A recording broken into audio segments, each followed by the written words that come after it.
Good morning to everyone, and thank you very much, Julia, for introducing me. Now it's my turn to bring you rapidly through three different items. So the first thing, as you've heard, we will be with you for 3 days in a row, and we'll bring you through all the mysteries of how to apply to the LIFE program. The first thing I wanted to touch upon is that we are now moving into the second round, the second year after a very big change for the LIFE program. So last year, for us, it was the first round using the so-called e-grant IT architecture, the system that allows now all citizens of Europe to apply to almost any sort of financial support directly managed by Brussels, whether this is Horizon, Life, Erasmus, or many other type of programs. So this was a huge change after more than 25 years using our own tools and application systems. And obviously, it was a big change for us. It was a big change for our constituency as well. So far, so good. We faced problems. Applicants did have to adapt, but overall, we did successfully run our call for proposal of 2021. And now we are entering into the second round, obviously hoping that we will consolidate our systems, that we will clean up the tweaks that we faced, and so that life will be hopefully easier and simpler for everyone. Like in every transition, I am asking once more to our historical constituency. We have many applicants that come again and again to life. To be patient, I'm sure that by playing it in that way, we will learn how to handle this new machinery. And at the end of the day, we will probably in a few years from now forget about our past systems and we'll be all happy on board of this new corporate tool. So this was the first point I wanted to touch upon. The second one is probably more appealing or more glamour, if I may say so. You are participating in a sort of a special event because it's the usual yearly info day that we organize for every new call. But it's a bit special because it falls into a special year. In 1992, on the 21st of May, in a morning of many years ago, actually 30 years ago, it so happened that the legislator, meaning the council and the parliament, they adopted a magic piece of legislation, which was the first ever LIFE regulation. And the LIFE program came to life. Allow me to say so. It was also a particular moment because in the same moment, another piece of legislation was adopted, the Habitats Directive.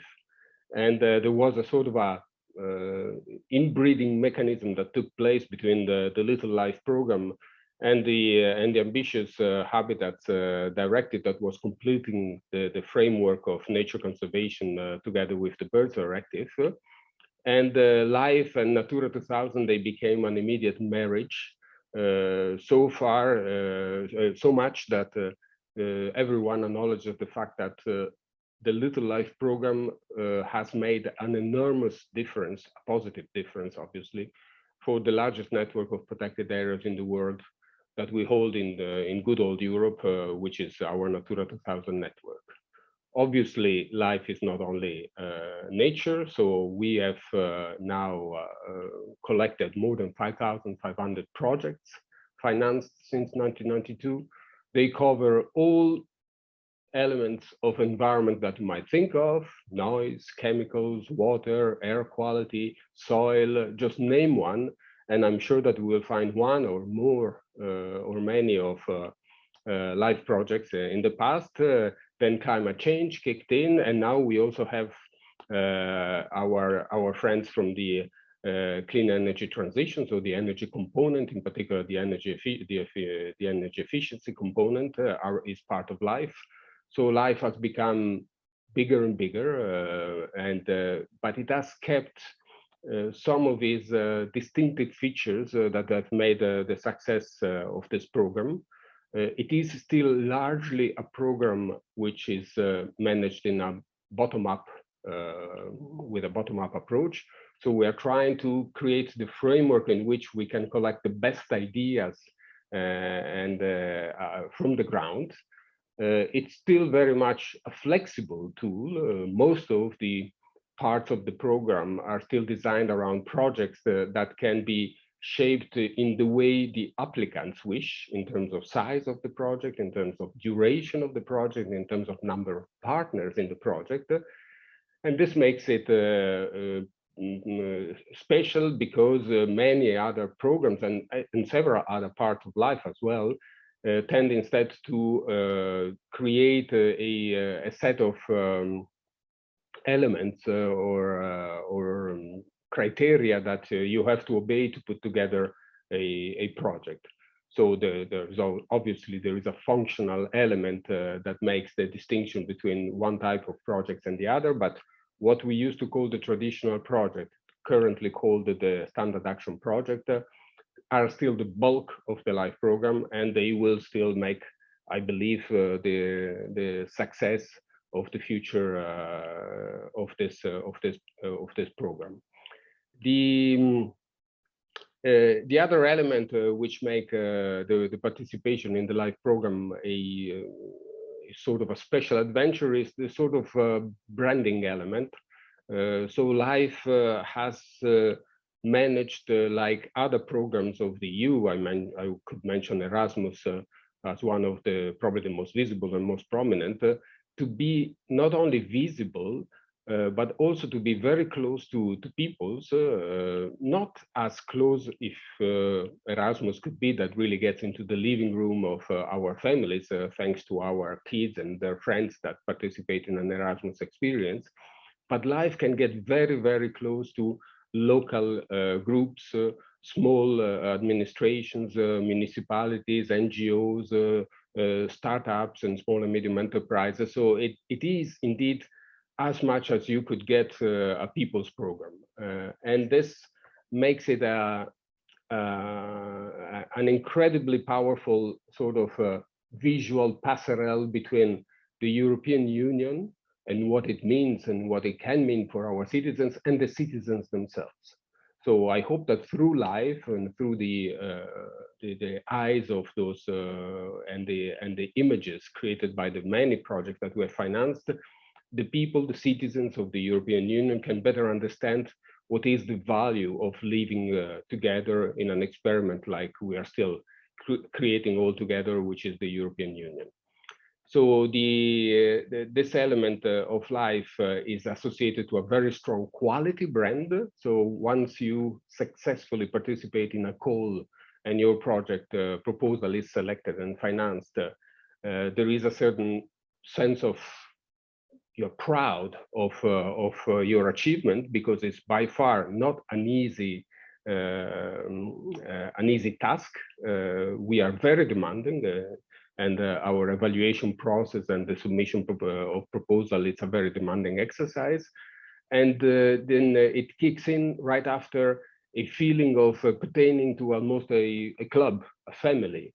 We're all driven by this quest for a better environment, the fight against climate change, increasing our energy efficiency and so on. So all these drivers, they carry very strong positive elements, and they are sort of a glue that binds the people that carry LIFE projects together. So if you successfully participate in a LIFE call, you will be part of a much bigger family that will help provide you an infinite number of opportunities. And I believe that this is also a very big asset of this program. So much on the 30 years of LIFE that will be celebrated with a bit of glamour in Brussels with a big award ceremony where we will hand out awards to the best LIFE projects, and we will celebrate together with some friends of the past, I hope. and but it will be mostly celebrated underground by the projects themselves. So the live projects of the past or the ongoing live projects, they are all invited to create moments of public visibility, if you want, of this particular moment of the 30 years, both for life itself and for the Natura 2000 network and the Habitat Directive. So this is the picture on the 30 years and why is it such a special year. And the last bit is I just wanted to use this opportunity, if you so allow me, many of you probably on the other side of the screen don't know me, or many others have, I had the pleasure and the honor to cross roads with. It's going to be my last info day because I will soon retire. And I hope I will enjoy my next part, the next part of my life. But believe me, I do carry with me in my heart tons of experiences, people, and moments that have made my professional life, I think, a full life. And I think that everyone should have the opportunity to have such a career as I had, and I leave you with that, hoping that you will now learn from my colleagues how to play it well in the next call for proposal, that you will put forward great proposals, and that they will turn into successful projects once we have financed them, and maybe we'll cross roads in another way in the next years to come. Thank you a lot, and goodbye to everyone, and back to you, Julia.